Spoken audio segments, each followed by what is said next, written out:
Good morning, welcome to CATEX TV. My name is Frank Fortunato. Today is Thursday, August 21st, 2014. Please follow us on our Twitter page at CATEX TV.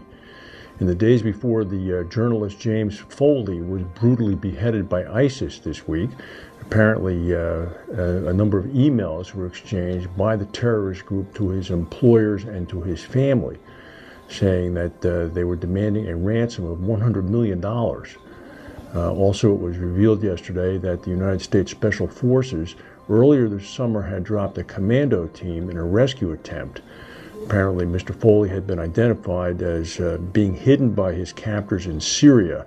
The commando team was dropped in by airplane into Syria, stayed on the ground there apparently for several days, and engaged in a firefight with ISIS fighters at the location where they thought that Mr. Foley was being held, but he was not there. A number of terrorists were killed. A slight injury apparently was inflicted on one of the American Special Force members. It's now been revealed, perhaps, it's speculation in the British press and The Guardian, that the perpetrator of the actual beheading of Mr. Foley might in fact be a British citizen. They know him only by his surname, John. He's one of 500 UK citizens that is possibly fighting with ISIS. The Bank of America has agreed to pay nearly $17 billion to settle federal and state allegations that it sold risky mortgage-backed securities to investors in the lead-up to the financial crisis in 2008. This is the largest settlement in history between the federal government and a single company. The deal was hammered out during months of negotiations between lawyers for the Bank of America and the Justice Department, as well as direct talks between Attorney General Eric Holder and the BOA CEO Brian Moynihan. AWACS, Allied World Assurance Company, announced that John Bender has been named as CEO for the company's global reinsurance operations. Bender had overseen AWACS reinsurance platform since 2011. Scott Carmilani, who's the CEO of Allied World, the holding company, made the announcement yesterday. An American doctor who contracted Ebola while treating victims of the deadly virus in Liberia has apparently completely recovered and is going to be discharged today from the hospital at Emory University in Atlanta, where he's been being treated. He was given the experimental drug ZMapp, which is produced by MAP Pharmaceutical based in San Diego. He's only one of a handful of patients who's been treated by that drug because the drug is in very limited supply, and in fact its manufacturers say that the supply is completely exhausted right now. There's going to be a news conference today at Emory University Hospital where doctors are going to discuss Dr. Brantley's case, as well as a second American who's also being treated at the facility with ZMapp. That fire earlier this month in China that killed 75 people and disrupted global supply chain issues with auto companies at a wheel hub polishing workshop in Kunshan has now had some more effects. Chinese authorities have arrested 3 executives at the Taiwanese invested car parts factory.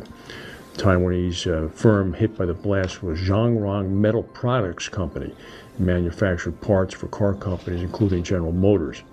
A preliminary investigation has shown that the explosion was caused by the ignition of excessive dust from the production process. It was believed, according to the indictment, that there was a serious dereliction of duty behind the accident. Local prosecutors approved the arrest of Zhongrong's chairman, its general manager, and a manager in charge of safety. In China, a formal arrest generally precedes a criminal trial, at which suspects are almost certainly to be found guilty. The country has a very poor industrial safety record. Crude oil flowed on Iraq's Kurdistan pipeline to Turkey today. This has resumed after upgrade work on the pipeline was completed. It's now running at about 200,000 barrels a day.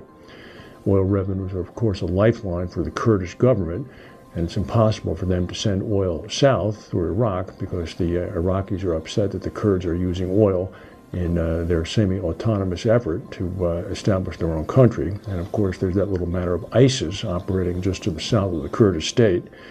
The Kurds say that in about 10 days, the oil pipeline to Turkey, which gets to the Mediterranean Sea for export, is going to go up to 250,000 barrels a day. So that's going to provide much needed revenue to them. And this is what we've been reduced to on August 21st. No hurricanes in the Atlantic Ocean, thank God, knock on wood. We're watching low pressure systems that are being looked at by the National Hurricane Systems. These are not tropical depressions, these are low pressure systems which could morph into tropical depressions, which could of course then possibly become hurricanes. They're keeping an eye on a stretch of tropical depression about 300 miles east of the Windward Islands, moving slowly west-northwest. Specialists are saying that it's possible that heavy rainfall could fall on the Lesser Antilles, Virgin Islands, and Puerto Rico tonight and tomorrow. Interests in those islands should closely monitor the progress of this system. We'll know a little bit more about this tomorrow, but I would suspect that since the system is already that far to the west, it's unlikely to generate the kind of force to cause any major problems. If the system had been several thousand miles to the east off the coast of West Africa at this stage, then it would be something worth looking at. That's the news for today. If we have any breaking news, we'll come back and tell you. Thank you for watching, and we'll see you tomorrow.